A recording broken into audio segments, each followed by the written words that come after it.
जय भीम। साथियों, आज यहाँ बिहार प्रदेश की राजधानी पटना में मौजूद हमारी सभी माताएं बहनें, बड़े बुजुर्ग और उनके साथ साथ आज यहाँ इतनी बड़ी संख्या में शामिल हुए मेरे सभी युवा साथियों, जिन्होंने अपने दिन में से कीमती समय निकालकर आज यहाँ हम सबको सुनने आए, आप सभी का मैं तहे दिल से धन्यवाद और आभार प्रकट करता हूँ। साथियों, आज छत्रपति शाहू जी महाराज जी की जयंती के मौके पर यह जनसभा को सफल बनाने के लिए जो हमारे डीएसपी के सभी पदाधिकारी एवं नेतागण और हमारे मूवमेंट की जान, हमारे मेहनत कार्यकर्ताओं ने जो दिन रात एक कर इसको सफल बनाया, आप सभी का भी मैं तहे दिल से धन्यवाद और आभार प्रकट करता हूँ। साथियों, आज छत्रपति शाहू जी महाराज जी की जयंती के मौके पर उनको शत शत नमन व अपार श्रद्धांजलि अर्पित करता हूँ। आप लोगों के बीच में कुछ जरूरी बातें रखने से पहले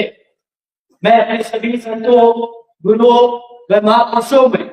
खासकर महात्मा ज्योतिबा फुले, छत्रपति शाहू जी महाराज, नारायण गुरु जी, बाबा साहब डॉक्टर भीमराव अंबेडकर जी एवं माननीय साहब श्री काशीराम जी को नमन करता हूँ। साथियों, मैं बहुजन समाज पार्टी के राष्ट्रीय अध्यक्ष व उत्तर प्रदेश की 4 बार मुख्यमंत्री एवं पूर्व सांसद आदरणीय बहन जी के नाम से लोकप्रिय बहन कुमारी मायावती जी का पूरे तहे दिल से आभार प्रकट करता, जिन्होंने अपनी गांव से डीएस4 व बीएसपी के जन्मदाता एवं संस्थापक माननीय साहब श्री काशीराम जी के बताए हुए रास्ते पर चलकर परम पूज्य बाबा साहब डॉक्टर भीमराव अंबेडकर जी के मानवतावादी व आत्मसम्मान एवं स्वाभिमान के मूवमेंट के कारवा को अपने आजीवन त्याग, तपस्या व कड़े संघर्ष से नई एक राजनीतिक ऊर्जा और शक्ति प्रदान करी है तथा उत्तर प्रदेश जैसे विशाल व महत्वपूर्ण राज्य में 4 बार अपनी पार्टी बीएसपी के नेतृत्व में सरकार बनाकर खासकर बहुजन समाज के लिए एक ऐसी मिसाल बन चुकी हैं, जिनसे प्रेरणा लेकर करोड़ों लोग यहाँ हमारे बिहार की भी सामाजिक परिवर्तन व आर्थिक तरक्की के मिशन कार्य से जुड़ चुके हैं। इतना ही नहीं, बल्कि मैं खुद भी उनके इस नेतृत्व से प्रभावित होकर बीएसपी मूवमेंट से जुड़ा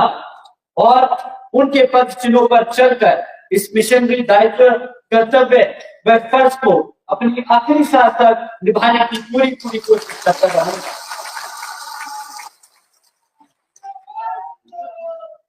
साथियों, आज हम छत्रपति शाहू जी महाराज जी की जयंती के इस पावन अवसर पर इकट्ठा हुए, एक ऐसे शासक जिन्होंने राजा और प्रजा के रिश्ते को पूरी तरीके से बदल दिया। उन्होंने कभी तानाशाही नहीं, बल्कि समाज के लिए एक मार्गदर्शक बनकर उभरे। वे ऐसे दूरदर्शी राजा थे जिन्होंने ये सुनिश्चित किया कि हर जाति के लोग पढ़ लिख सके। उन्होंने शिक्षा को सभी के लिए अनिवार्य बनाया और उसके साथ साथ शिक्षा को इजीली सबके लिए एक्सेसिबल भी बनाया। इतना ही नहीं, वे भारत के पहले ऐसे राजा थे जिन्होंने महिलाओं के हक के लिए,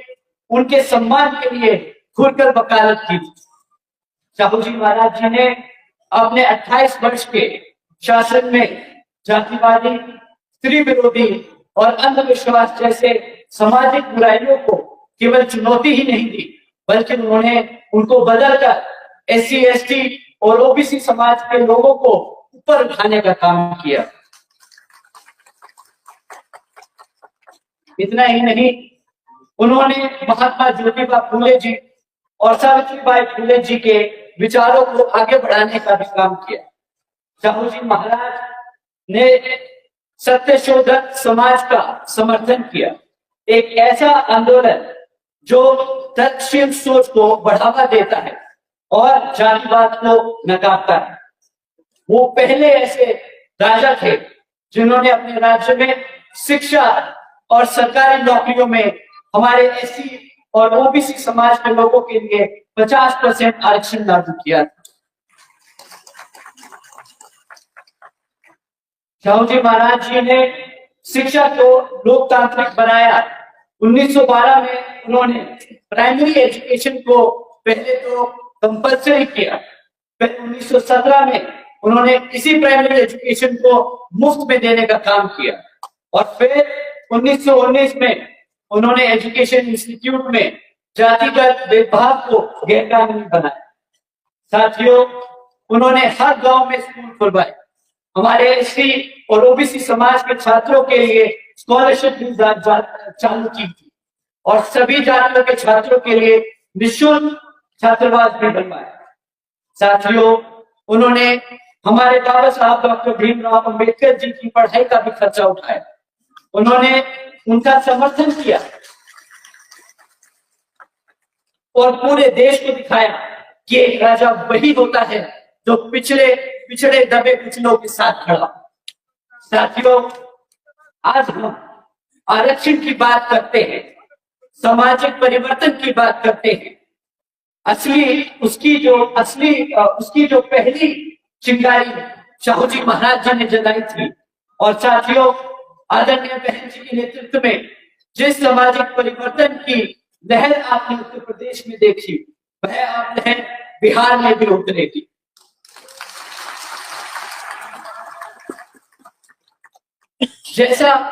जैसे बहन जी ने यूपी में इतिहास रचा, वैसे ही हम सब मिलकर अब बिहार में भी इतिहास रचने जा रहे हैं। बसपा की ही सरकार है, वो माध्यम है जो साहू जी महाराज और बाबा साहब डॉक्टर भीमराव अंबेडकर जी के सपनों को जमीन पर उतार सकता है। साथियों, आदरणीय बहन जी के नेतृत्व में बीएसपी की सरकार के दौरान हमारी पार्टी ने छत्रपति साहू जी महाराज जी के सिद्धांतों पर चलकर एससी और ओबीसी समाज के लोगों के लिए कई योजनाएं चलाई, जैसे आदरणीय बहन जी ने सावित्रीबाई फूले शिक्षा योजना चलाई, जिसके तहत 7 लाख से ज्यादा बच्चियों को 12वीं तक की शिक्षा प्राप्त करने हेतु 600 करोड़ से ज्यादा की लागत इन बच्चियों को अपने पैरों पर खड़ा कर एक उज्जवल भविष्य देने के लिए खर्ची गई। इतना ही नहीं साथियों, आदरणीय बहन जी ने अपने शासनकाल के दौरान 6 engineering colleges, 2 homeopathic colleges, 24 polytechnic colleges, 2 paramedical colleges, 6 universities, 200 से अधिक इंटर डिग्री कॉलेजेस, 100 से अधिक ITIs, 550 से ज्यादा हाई स्कूल और 5,500 से ज्यादा अधिक प्राइमरी स्कूल बनवाने का काम किया था। और साथियों, इतिहास में पहली बार बहन जी ने हर सरकारी कॉलेजेस के हॉस्टल्स में हमारे सभी SC, ST और ओबीसी समाज के छात्रों के लिए 27% आरक्षण का इंतजाम भी सुरक्षित किया।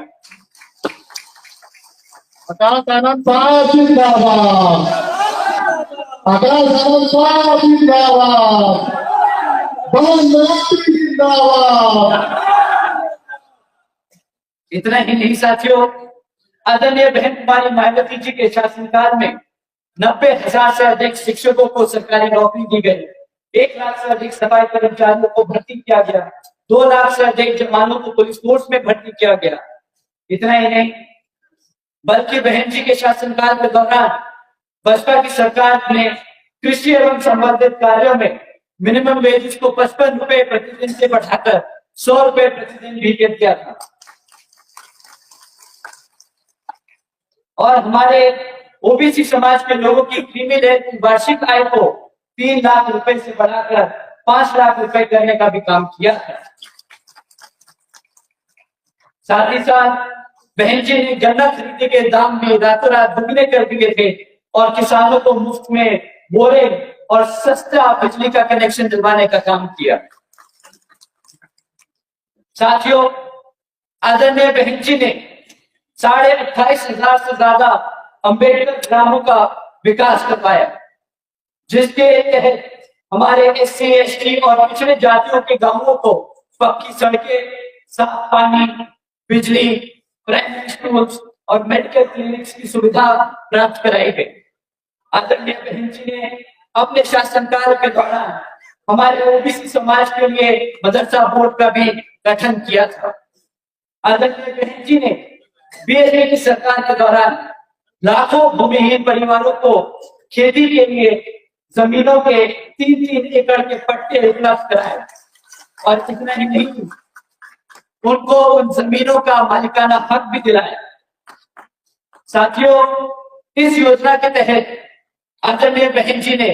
3 लाख एकड़ से ज्यादा की सरकारी जमीन हमारे गरीब परिवारों को, हमारे पिछड़े समाज के लोगों को बांटने का काम किया। और अपनी सरकार के दौरान 2010 में आदरणीय बहन जी ने